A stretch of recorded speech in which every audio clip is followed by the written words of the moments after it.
አርሴናል ፋን እስኪ በደንብ አሁን ይሻርላችሁ። እስኪ መራራውን ነገር ጠጡት። በእውነት ቲሸርት ሁሉ አዘጋጅታችሁ ነበር? ግን ቲሸርቱንም ሁሉ አዘጋጅታችሁ ነበር የቪኒ ጁኒየር? ወይኔ ወይኔ ውርዴቴ፣ ወይኔ ውርዴቴ፣ ወይኔ አርቴታ፣ ወይኔ አርቴታ። ሂር ዊ ጎ ሊባልልህ። ተዋረዳችሁ፣ ተዋረዳችሁ። ተመለሱ። ስሙት እስኪ አሁን ስሙት።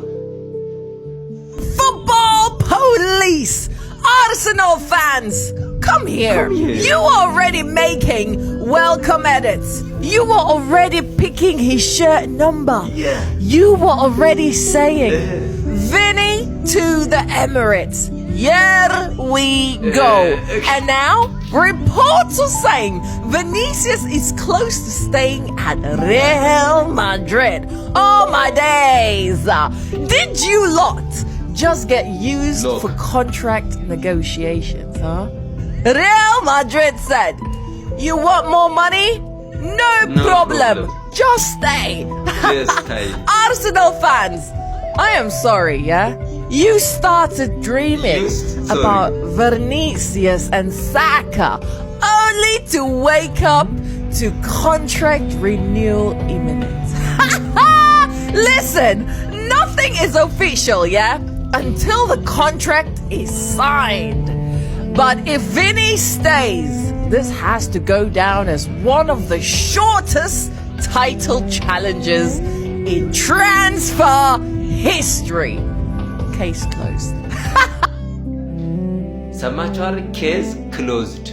በቃ ባይዘወይ ፕሬዝዳንቱ በበቀደም ተመቶ ተናግሯል እኮ በጭራሽ ቪኒ ከሪያል ማድሪድ አይወጣም አለ እኮ አዲሱ ፕሬዝዳንት። እኔ የታምታችሁ እንደምትዘግቡት አይገባኝም በእውነት። በጣም የአርሴናል እንትናችሁ ግን ዲሉዥናል ናችሁ የሚለው እውነት ነው። እኔ በጣም ፓትሪክ ኤብራን በጣም ነው የማከብረው። ለምን? አንደኛ የክለቤ ልጅ ነው፣ ሁለተኛ ደግሞ የአርሴናልን እንትኖች ፋኖችን በሙሉ ያውቃቸዋል። ዛያር ዲሉዥን በቃ ወደዳችሁም ጠላችሁም በቃ በዚህ ተማመኑ። ምንም ነገር ሳትጨብጡ በቃ የሆነ ጓጓታና የሆነ ጩኸት።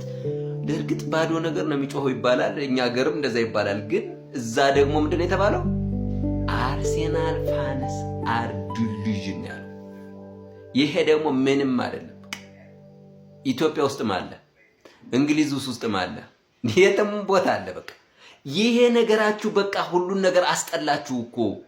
በሰላም እንዳና ያደረጋችሁን እኮ ምንድነው ግን ምክንያታቸው? አልገባንና ያለ እኮ በቃ የአርሴናል ደጋፊ ምንድነው የምትጠጡትና የምትበሉት ነገር? የሆነ ነገር ያመረቅናቸዋል እንዴ? ረጋ በሉ፣ ሰከን በሉ። ጊዜው እኮ ወደ እናንተ እየመጣላችሁ ነበር፣ ግን አታባሩት እንጂ። ሌሎቹን ሰብሰብ ብታረጉ ጥሩ ነበር እኮ። በእርግጠኝነት ይኸውላችሁ ሮጀርን ያጣችሁት በዛ ይመስለኛል። ሞርጋን ሮጀርን ያጣችሁት አሁን እሱን እናመጣለን በማለት ይኸው ሁለት ነገር አጣችሁ ማለት ነው። አሁን እንግዲህ በጣም ተረጋጉ። በቃ ቪኒ የሚባል ነገር አይታሰብም። ቪኒ ይኸውልህ ፕሬዝዳንቱ የሪያል ማድሪድ ፕሬዝዳንት ወሬውን ሲሰማ ቶሎ ብሎ ሄዶ መግለጫ ሰጥቷል። በበቀደም ከአንድ ቀን በፊት ምንድነው ያለው? ቪኒ ኢዝ ማይን ያለው። በቃ ቪኒ ኖ ምንም ነገር እንዳታስቡ ብሏል። ይሄ ሪያል ማድሪድ ላይ ነው የሚቆየው ምንም ነገር። በርግጥ ኔክስት ላይ ኮንትራክቱ እንትን ይላል። አሁን ብር ሊሰጡት ነው። ምንድነው የምፈልገው ያሉት እኮ ብር ነው ሲለው እኮ ለሪያል ማድሪድ ብር ነው እንዴ የሚገዛውን አታይም እንዴ? አሁን ራሱ 7 ተጫዋቾች ምርጥ ተጫዋቾች ተገዝተው በዚህ ላይ የግዳ ማንቸስተር ዩናይትዶች የምነግራችሁ ነገር ቢኖር ማለት ነው ኦሬን ቹዋሚኒ ፈርሟል። ስለዚህ ማንቸስተር ዩናይትዳውያን አሁን የሚሆነው እንግዲህ እድለኛው ካርሎስ ባሌባ ላይ ነው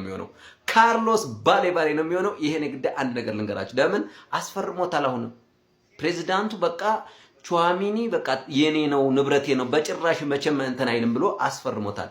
እርግጠኛ ሆኜ የምነግራችሁ ግን ማለት ነው ሮድሪ ስላልሄደላቸው ነው። ሮድሪን ይፈልጉት ነበር። ሮድሪ ደግሞ አይሄድም። የሚገርም ነው። ሲቲ የሚለቀው አይደለም። ለዛ ነው ሲቲዎች አይለቁትም። ሲቲ ደግሞ ከለቀቀው ባርሴሎና ነው የሚሄደው። ሲቲ እንደምንም ከለቀቀው ማለት ነው ባርሴሎና ነው የሚሄደው። በቃ ይሄ አስረግጬ የምነግራችሁ ተአማኝ የሆነውን ነገር ነው የምነግራችሁ።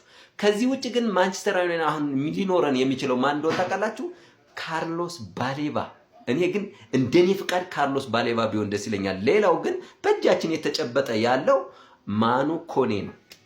በቃ ሁለቱ እንደዚህ ተጠብቀውናል። በእርግጥ እንትናም አለ አሌክስ ስኮትም አለ በእጃችን ነው። ግን አሌክስ ስኮትን እኔ ብዙ እንትን አለበት በጣም የማምንባቸው ግን ሁለቱ ላይ የእውነት ነው የምላችሁ እኔ ገብተው ይህን በጣም የቀኝ ክንፍ ቅውጥ ቢያደርጉት ደስ ይለኛል። በተለይ ካርሎስ ባሌባ የኔ ምርጫ ነው። የእውነት ነው የምላችሁ። እናንተ ምን ትላላችሁ?